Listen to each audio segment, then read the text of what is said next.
Good afternoon, everybody. My name is Teresa Castro, and I'm a proud alumna and staff member in UNC's Office of Alumni Relations. Thank you all for joining us today for the Alumni Career Panel, Alumni Working in Community and Social Services. Today, we will learn from and connect with fellow UNC Bears working in this industry. Before I introduce you to our panelists, I would like to share a couple of housekeeping items. First, this event will be recorded and will be available on demand a week after the event on our alumni career website. I will also post a link in the chat. Two, I invite you all to start building your network and reach out to our panelists after this event.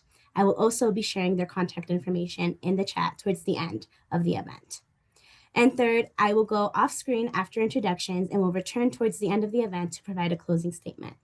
As we highlight the careers of these alumni, I invite students, fellow staff, and faculty to ask questions via the Q&A feature. Now, please help me welcome our panelists.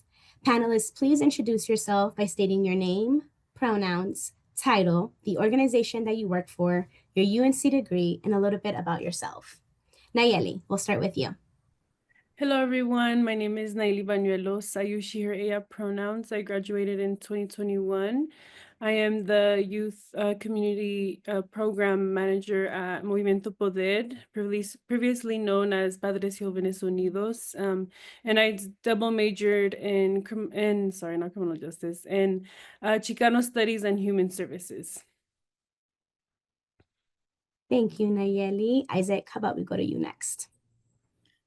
What's going on, everyone? My name is Isaac Carrillo. I'm a proud UNC alumni. I graduated in 2022 with a degree in human services and a minor in nutrition and Spanish. I'm currently a housing navigator at the Community Economic Defense Project, and yeah. Thank you, Isaac. And Kim, how about you next? Hi, everyone. My name is Kim Herrera Cervantes. I graduated from UNC in 2020 during COVID times. I got my bachelor's in what was then Mexican American Studies, now Chicano Studies. I'm currently working at the Immigrant and Refugee Center of Northern Colorado as the enrollments coordinator. Perfect. Thank you, Kim. And Miranda, why don't you close us out? Awesome. Hey, everyone. My name is Miranda Ochoa, and I am the Executive Director for the Greeley Dream Team. I graduated in 2013 with a major in Human Services and a minor in Criminal Justice and Psychology. Thank you. And I'll hand it over to you. So, thank you so much. Okay, so I'm super excited to get to know a little bit more about all of you. Our first question is, how did your UNC experience help you launch into your career and arrive at your current role? We'll start with Nayeli. So my experience at UNC helped me launch into my career. I would say originally, so the reason why I switched up my words in the beginning was because originally I did want to study criminal justice. But that major wasn't for me, and I didn't, it just wasn't for me. So I went to the Center for Career Readiness, and that's where they were able to help me figure out what majors fit well with my passions and my, what I'd like and disliked. So I did like a whole assessment at the Center for Career Readiness. And with there, I figured out that I really, enjoy helping my community, and I love learning about my history. And with that, I decided to double major in Chicano Studies and Human Services. And as soon as I stepped foot into my first Chicano Studies class, I like instantly felt like I was home. And yeah, it was just so beautiful to see like students like me, professors that looked like me, and learning our own history, as well as, being taught by someone. It was Priscila Falcon who was teaching us at the time. It was really cool to see that she was literally in the movement and teaching us her stories and her history. And with that, I just found a passion in advocating for my community, and for students to know their history. it was upsetting to me to know that I had to go to college to learn my history because I didn't learn my history in high school.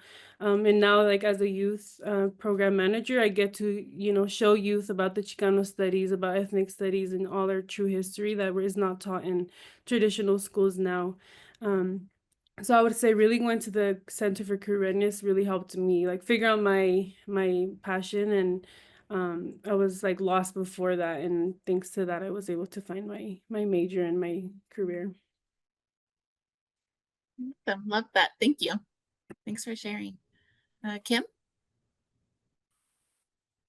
Yeah, my experience was very similar to Nayeli's. I initially wanted to be a teacher, and so I thought that was the only way I could help somebody out.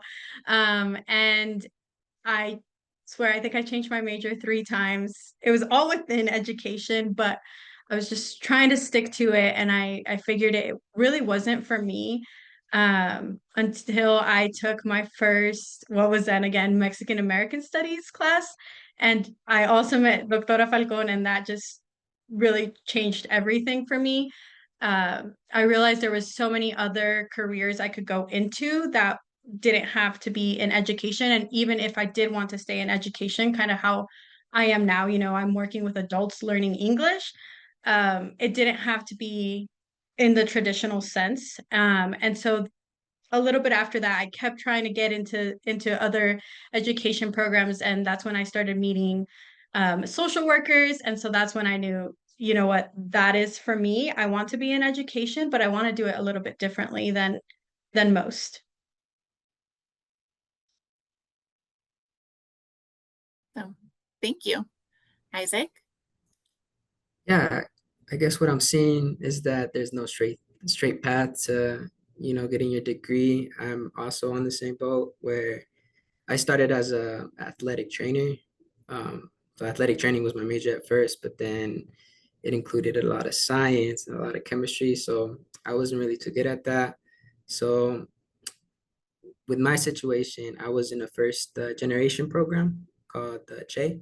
So they really provided the resources that I needed at the time, which was just like a mentor and someone I could go to about the situation. And they really helped me out with building on my strengths and seeing what route I could take. I eventually took the human services route just because I'm really good at talking to people and really just a social butterfly. So I think it just worked out like that.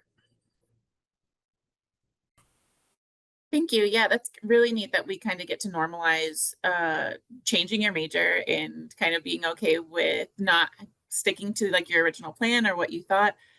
Because mine's similar. I started same kind of area, but psychology.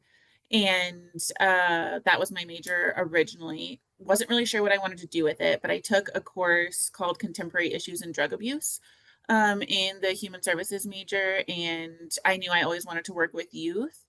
And so, as a first generation student myself, I was, navigating unfamiliar territory, but the support systems at UNC, I felt like it's small enough, to be able to ask questions, but big enough to not really feel like you're in Greeley because I grew up in Greeley. So I think that UNC just has both of those aspects that not a lot of other places might have. I was offered to be in the CHE program, but I was really stubborn and independent. And I don't know if it was about not taking the help or having multiple jobs or things like that, but didn't meet with my advisor like I should. So I didn't stay in the program, but I eventually found my way to McNair, which is another program for first gen students, and really found a really close cohort there and close friends that I'm still friends with today. And yeah, that foundation led me to my nonprofit work. I've been working in nonprofits for the past 10 years, getting to serve at the Greeley Dream Team, where I get to really pour back into the community that helped raise me in creating or helping students to create those kind of paths and discover what that looks like for them. Again, yeah, non-traditional, curvy, zigzags, upside down, and everything in between. So our next question is, could you share what the transition from student to professional was like for you especially in navigating spaces that might not always feel like they were built for minoritized individuals? And the second part of that is what resources or habits helped you bridge that gap? So we'll start with Isaac this time. I think with everything, it's a process. So, just transitioning from being a student to being a professional, really just needed time to adjust with the schedule, with the requirements. I was no longer just, I'm on the clock. So I can no longer just like wake up and, do student things. The biggest thing that I would say is that um, along with everything that I've done, it takes a village. So at least for when I was at the University of Northern Colorado, I had Trey to fall back on. And so I had advisors that always were looking out for me and making sure that, I felt at place. And so how I navigate not always being in a space where people look like me, or maybe I'm the youngest one, is I fall back on just leadership programs. I really find value in that, as they help me understand that, it is okay for me to take up these spaces. And they show me how to take up these spaces, because there's no guideline with how things are done or how someone in my family has done it, because like I said, I'm the first one to be navigating this kind of process and this kind of transition. And so, yeah, I would definitely say that leadership programs help me. They taught me about emotional regulation, which basically goes back to, being present physically and mentally, and being able to, when you're physically present, you're able to work as a team together and be able to collaborate. So that's how it. Thank you. Are there like specific leadership programs that you're referring to that other people could kind of like look into getting into, or is that like was it through your work or just through the school? Yeah, great question. So yeah, my agency provided a leadership program. And so I was able to enroll in that and kind of learn how to ask for help and how to talk to my supervisors about things that are going on outside of work that maybe I wouldn't have, just because of, where I come from and how I'm used to doing things. And I'm also, since I'm based in Denver, I joined this program called Ednium, which is provided for individuals who graduated from a DBS school. And they kind of talk about all those things that I mentioned. They talk about, you know, issues within social economic mobility. They talk about uh, generational trauma. They talk about just healing and stuff like that. So it's pretty cool to know at a young age, and it's something I need and something that I will use moving forward. That's awesome. And for anybody watching, being able to, when you're searching for a career or a place to work, maybe asking if they have any programs like that would be a good question to ask when they ask you, like, do you have any questions for us? For sure. Yeah. Awesome. Thank you. Kim? Yeah, so after UNC, it was actually really difficult for me. I think I lacked a lot of confidence in my skills, and the ability I knew I had then, but I didn't know I had it. So it was really difficult to feel comfortable in a lot of spaces, and it was really quick. I got a job even before I graduated, so I thought that was my big girl job.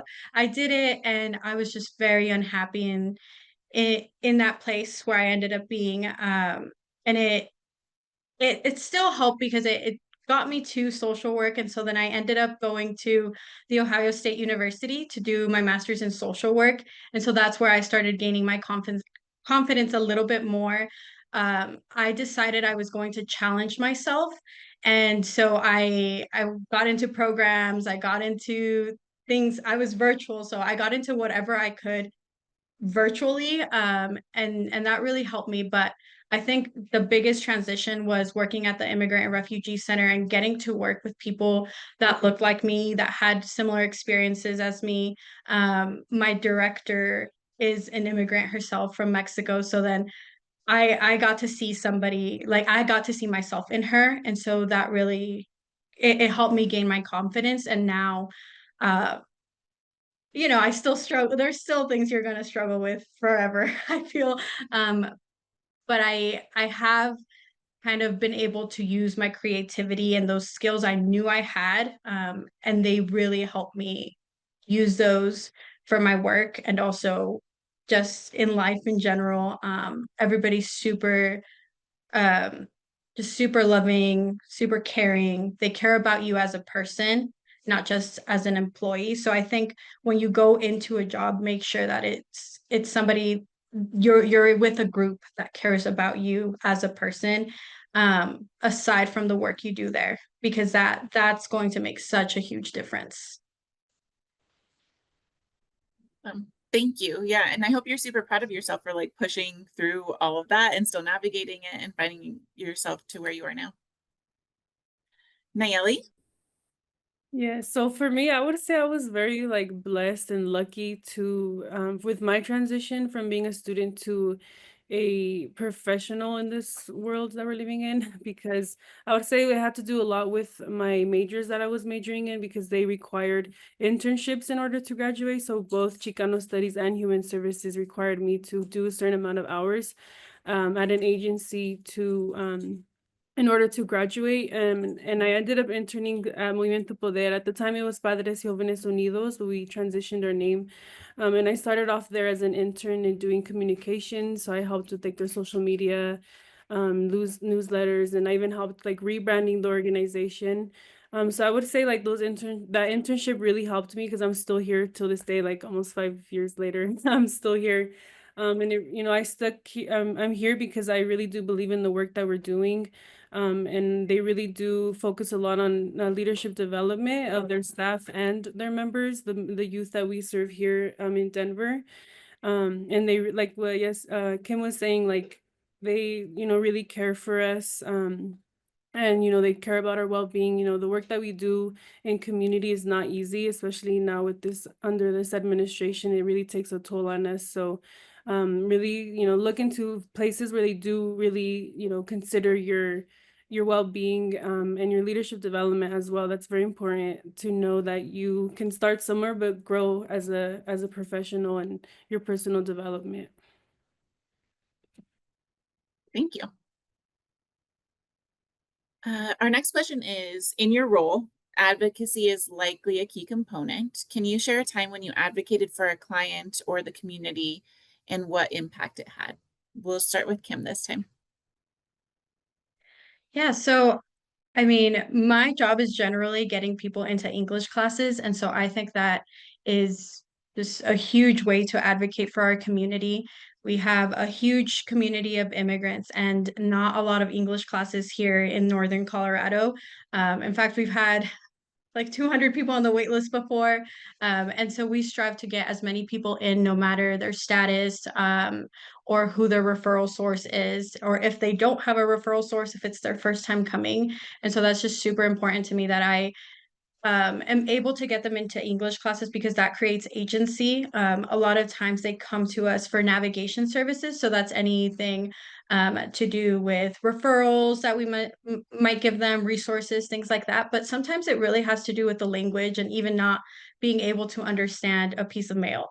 And so we're here regardless of the language. Sometimes we have it here, sometimes we don't. But we have around like 16 languages just in the office. So it's really cool to know that we are helping people um, gain that access. Aside from that, something that I have really strived to do, and I wasn't initially super comfortable with, was trying to lobby more, go to rallies, just really use my voice to advocate for others. I'm not sure what impact it has made, but I think it's super important to know that at least I tried something, and I continue trying to use my voice, whether it's for my clients, my family, my friends, or myself. It's just super important. Sometimes you can forget about those things because you're so into that one-on-one work that you forget that systems are messed up and that you do have to advocate against certain systems and say something about those things. And we are so lucky to have a voice. So I have tried to do more of those things. And again, it's scary. It's not something I was used to, but it's been really helpful for me, and to know that can push others to do the same. Amazing. Thank you. Nayeli? Yes, I would say in my role, so my main role is to, provide a safe space and organize with youth here in Denver, specifically students in Denver public schools. Um, and we focus a lot on leadership development of our students because we really want them to become the leaders in our community.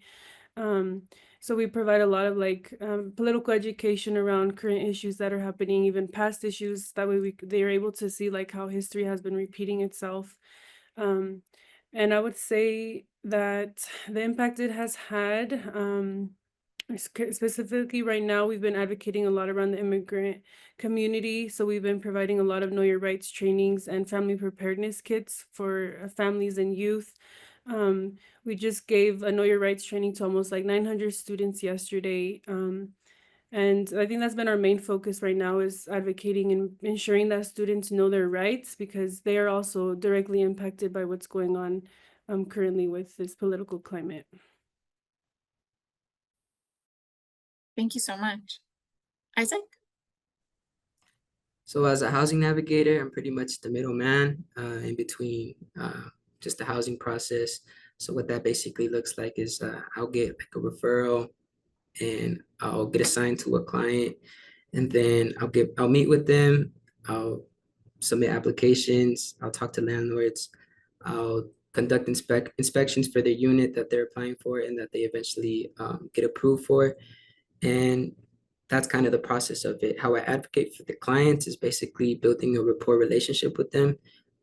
Because in order to advocate, I feel like you need to educate yourself and understand what is that you're looking for. So in order for me to build that rapport relationship, I essentially just meet with them and kind of just have a one-on-one conversation with my clients, try to see what their needs are, if they have a family, if they would like to live by a school, what they were approved for, either 1 bedroom or a 2 bedroom, and just kind of looking at the demographic side of everything, and just building a foundation to start applying to units. And so I feel like I advocate in that housing search process very much because I'm also talking to landlords and I'm also advocating in a sense of I am I'm kind of like their voice where I am, negotiating rent, I'm negotiating applications, and I'm just basically answering questions about the program and about my client. And so I'm kind of like the right hand man in that sense. And so, yeah, that's how I advocate, and it's really rewarding. Thank you. Yeah. Advocacy can be a lot of work, like you all kind of alluded to and mentioned. This isn't officially on here, but does anybody have an instance or thoughts around like when you run into a barrier advocating, or where it's like you kind of get shut down and your experience with that, and if there was like a letdown with a client or something like that where it didn't just really go as planned, your advocacy efforts? I could share a little bit about that. With rental assistance, there's a lot of prejudice and a lot of discrimination, housing practices that are put in place. And so sometimes when I'll meet with private landlords, landlords who have a couple of units, not necessarily a whole apartment complex, they'll usually tend to be skeptical about our clients. And so that kind of just takes a little bit more work in my side just to advocate and say, well, we're dealing with a household that has just one parent. It's a single mother. They have kids under the age of 5.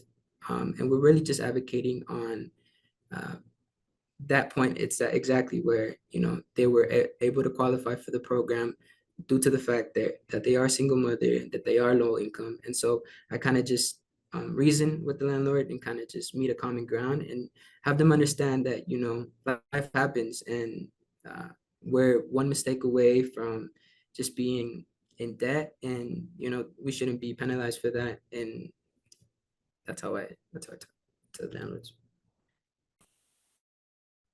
Thank you. I can also speak a little bit on some difficulties.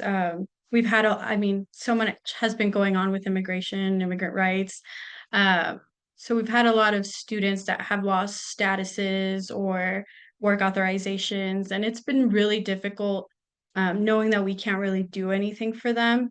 But I think something that keeps them going, keeps us going, is knowing that they have a support system within us, and we try to get legal services here as much as possible. There's been many lawyers that have came and talked to them for free, and so it it gives me hope that there's people that are willing to come and give their amazing services for free, and that still care about our community. And I know during these difficult times that they see that hard work as well. So it's been hard to know, like, we can't necessarily fix the big problem, but we're here to support and see how we can move forward from there.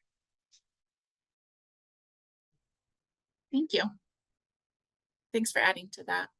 Um, so building relationships is essential in community and social services. How have you developed and maintained your professional network, and how has connecting with others in the field helped you advance or your work or create opportunities? And then what advice would you have for students just starting to build their network? We will start with Nayeli. Okay, when I first read this question, it was a little hard for me to answer just because I felt like when I graduated UNC it was obviously during the pandemic. And I did lose a lot of connections and networking with even with like my friends, like socially, I did struggle. Um, and I think just recently my job is to be in the community, and I have been able to rebuild those connections. A lot of them with being with UNC alumni, specifically with teachers, they have been a very big help. A lot of what we do at Movimiento Poder is also advocating for educational justice. And we've been able to we work a lot with teachers, and a lot of those teachers have been very aligned with Movimiento Poder's mission. And I've been able to go into their classrooms and speak to the youth about what's going on in our community and providing that space for them. And that has really been able to advance our work as well, because we're able to connect more directly with youth and create opportunities for them to advocate for changes in our community. Thank you. Yeah, you all probably had some experience with post-COVID and having to navigate that world right after graduation. Isaac? Yeah, the biggest way I've been able to establish a network professionally is, like I said, just joining programs, leadership programs. Like I mentioned, Ednium, there's a lot of people doing good work in nonprofits. And so I was able to connect with them, kind of learn about what they do, and kind of just keep it in the back of my mind that if I ever needed that kind of service, I know who to go to. And so that's like an immediate contact, which is good to have, as well as just talking to people within your agency. I feel like if you talk to a lot of people, you kind of start realizing the different departments and the different programs that are inflicted for our clients. And so, at least for Community Economic Defense Project, we have like a law department, we have a tenant advocate department, we have voucher administration department. We have just a bunch of departments that if if my client were to have an issue or needed something, I know who to go to. So yeah. Thank you. Kim? I think I started a lot of it was also difficult for me post-COVID. So I started a lot of my networking during my internship, and my internships are super important. You should go to some place where it's you're going to get a little bit of a challenge. My first internship, I went to where I was already working, and I think I should have done something differently at that point. But when I got into my second internship for my master's, I made sure it was somewhere I didn't know, somewhere new for me, something that would challenge me, and it has helped me a lot. I've been able to attend community events. I've become part of a board for another program. I've attended anything that we have where another program asks the Immigrant and Refugee Center if they want to send somebody and somebody's willing to go. I always volunteer because that way I get to know more people. I get to know about how I could connect their services with my services. And also the people you know is so important. Again, my director, I feel like everybody might, maybe not, but I feel like everybody knows my director. Her name is Araceli Calderon, and I feel like she's just such a huge part of the community. So she has also helped me a lot get out there. She's constantly inviting me to things. And I've been trying to go to coalitions like the Colorado Immigrants' Right Coalition. Anything I can find, I try to attend. And sometimes it could be a little bit draining. It could be a little bit scary. So I definitely make sure that when I do this, it's when I know my cup is full and I have the energy.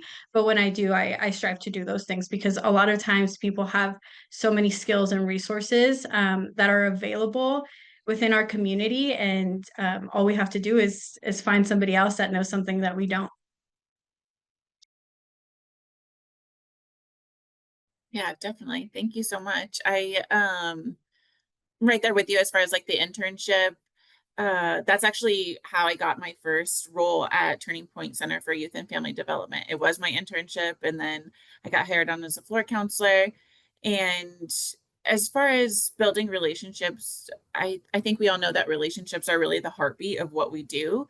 It's kind of why we do what we do is being there for our community. And so I've really built my professional network based on like authenticity.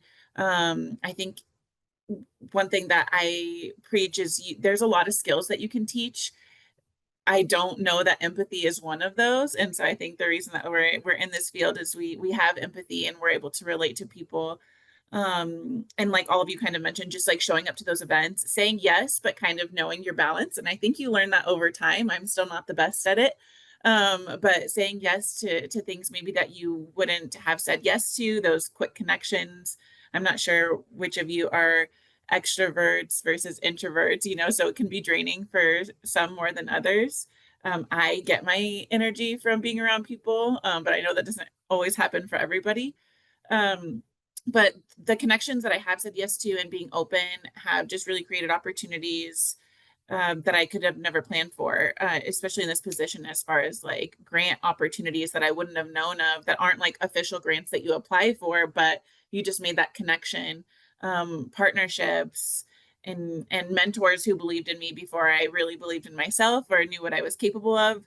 I would say for students just starting out, start small and but be consistent and like true to yourself, and don't just create relationships for the sake of them, but really like what can you both mutually benefit from, and showing up for yourself. Introducing yourself is key too. Just being open to introducing yourself to someone new can spark something that you didn't know about, and it's just all about building trust.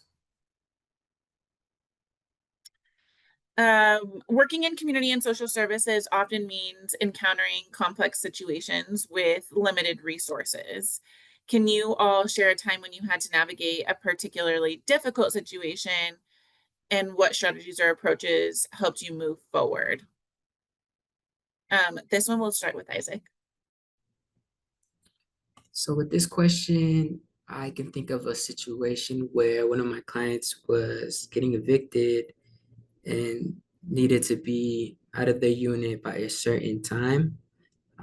And so really with that, I was moving urgently because obviously I didn't want her on the streets. So how I navigated this situation was kind of going back to my resources with the landlords I've been in communication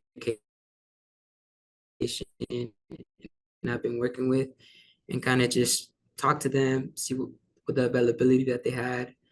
And ultimately, I was able to secure a unit for them.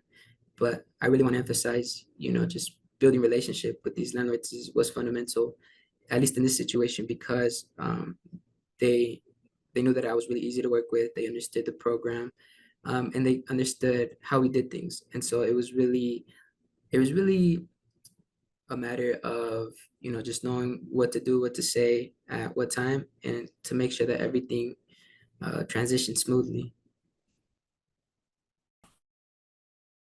Thank you. Kim? Yeah, so previously to this role, I was a navigator, Spanish navigator. So during that time, we did have a lot of people coming in seeking asylum. Um, and so that was something new for us. I knew nothing legally related. And so when some of the first people came asking me questions, asking, can you help me apply for asylum? Can you help me apply for my work authorization? We need housing. We were only given 7 days to find somewhere to live. All these things. It was kind of overwhelming at first. And so a huge part of why I love where I work is that we work as a team. And so it is okay to say, I don't know right now. Give me a second and I will find out.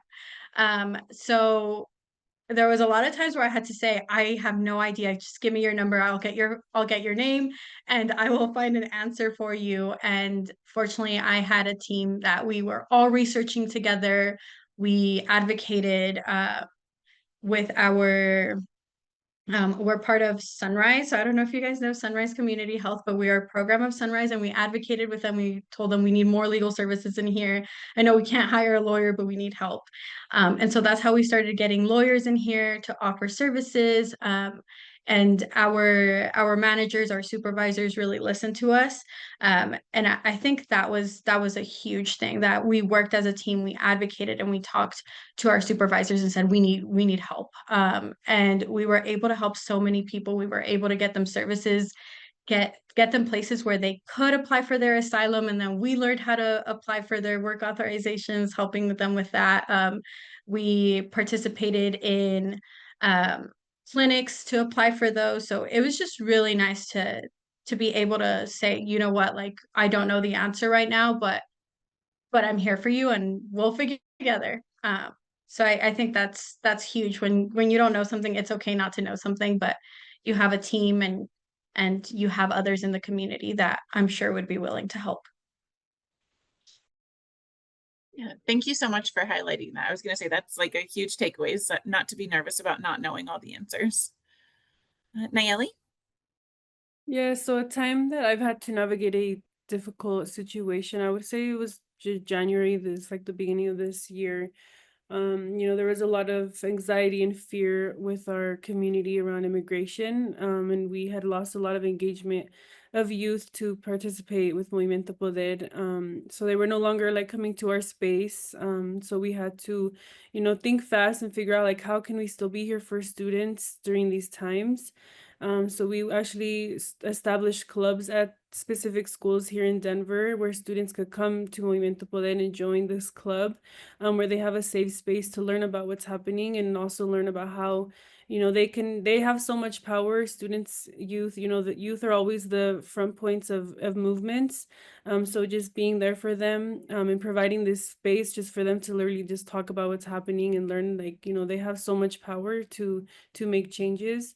Was, I think the best thing that we could have done was creating these clubs at the schools, because students are so eager to learn and have a safe space currently during these times. So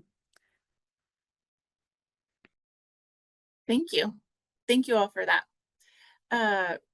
Our closeout question, I think, is just what is a final piece of advice you to give current students regarding their professional journeys, and what do you wish someone would have shared with you as a student? for me, okay, there's so much advice I could give someone, but I would say to just not be afraid to ask for help. There's people here who their job is to help us. I would say try new internships. If that internship is not for you, then that's great. Don't be discouraged if you figure that this is not something you like. If anything, you should be happy that you know like what you don't want to do in your future. And be really surrounded by community and by other folks who really do truly believe in you, and consider your well-being. Wonderful. Thank you.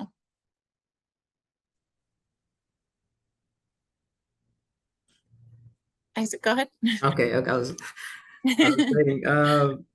I like this question. I got a couple. So I have this quote from this book. It's called "The Monk Who Sold His Ferrari," and it kind of talks about, self-healing and letting go of the ego. So eventually, the quote says, "What lies behind you, or what lies behind and in front of you, matters little when compared to what lies within you." And I like that quote because it really talks about um, one's true capabilities when they start believing in themselves. And I know that could be a little hard coming out of, college. You may not be the most confident, but that goes into my other advice is to not put people on pedestals. And what I mean by that is, you know, pe- titles, positions, cars don't define someone. And so I would really emphasize on getting to know people, picking their brains, deciding the good things you want to contribute into your life, and take away the bad things.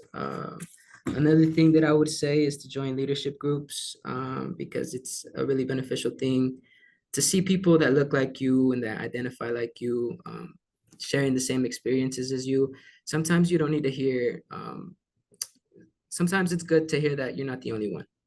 You're not the only one navigating through hardship, having difficulties with finding a job, or um, being the only one in your family that works at an agency. And so these kinds of things will help you personally and professionally. I feel like, let me see, what else do I got?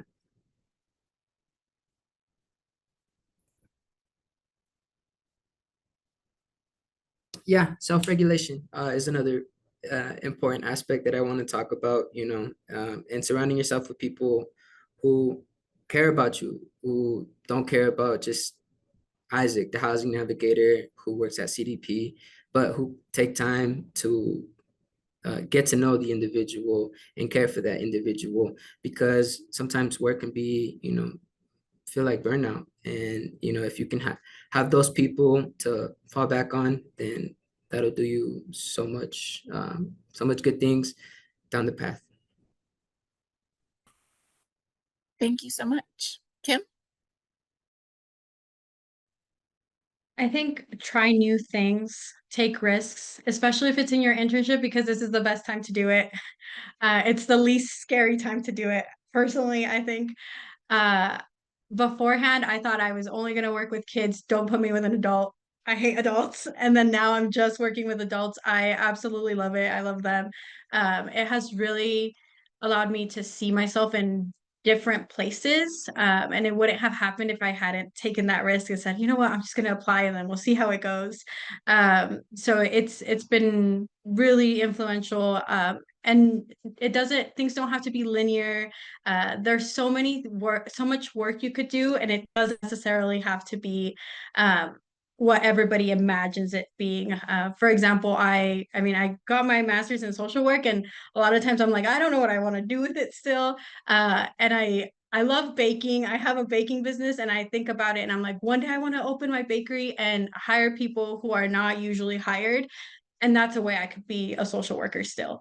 It doesn't have to be anything that you usually see.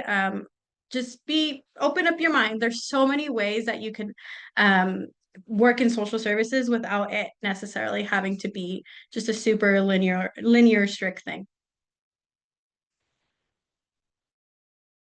Yeah, I was gonna say something very similar, that your path most likely won't be linear, and that's okay. And I wish that someone told me earlier that I don't have to have it all figured out from the start. Every job, every challenge, every opportunity will teach you something about yourself that you hadn't known before.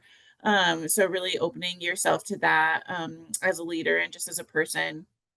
And I also wish someone would have told me to kind of explore my values, like my values, not my family values, not, other people's values, sooner. I don't feel like I really focused in on that until I was in my master's program in nonprofit leadership. But I think that if you know your values and you're open to growth, um, you'll be able to stand with that across, you know, your community or like whatever you're advocating for, all of this work that we're doing. You know that you're doing it for the quote unquote right reasons, if you know your values. And there will be moments that test confidence and make you question if you belong. But you do, we all do. And so just sticking to that as well, and surrounding with yourself with people, like Isaac said, that remind you of your why, and not to be afraid to take those leaps, even if you don't know where those leaps are headed to. Thank you so much, Miranda, for facilitating this amazing conversation. Thank you to all of our panelists and everyone who has joined us today. It is always an honor and a pleasure to host fellow Bears and hear about their UNC experience, their unique identities, career paths, and industry insights. Throughout the semester, we will be hosting a couple more alumni career panels, and you can learn more by visiting www.unco.edu/alumni/careers. And before we wrap up this lovely event, we have a colleague over from the Center for Career Readiness who will share some insight to their resources. Thank you, Teresa. Hi, everyone. My name is Jessica Espinosa. I use she, her pronouns. I graduated from UNC in 2016 with my bachelor's degree and again in 2018 with my master's degree. I am now a career counselor at the Center for Career Readiness here at UNC. Here at the Center for Career Readiness, we are here to support you with all things career while you're a current student on campus, as well as up to 3 years after graduation. Our office connects UNC Bears to quality on-campus, community, and national employers through the Career Tool Handshake and hosting on-campus career fairs each semester. Students are encouraged to schedule an appointment with our career counseling team for resume and cover letter reviews, job internship and grad school search support, mock interviews, networking tips, and more. We offer drop-in hours as well as job fairs and workshops throughout each semester. Further information on all of this can be found on our website at unco.edu/career, or you're welcome to email us at career.readiness@unco.edu. Thank you. Thank you, Jessica. And I'm going to ask everybody to unmute themselves really quickly. And I'm going to give you all a countdown. 3, 2, 1. Go Bears! Go Bears! Thank you, everyone. Have a great evening.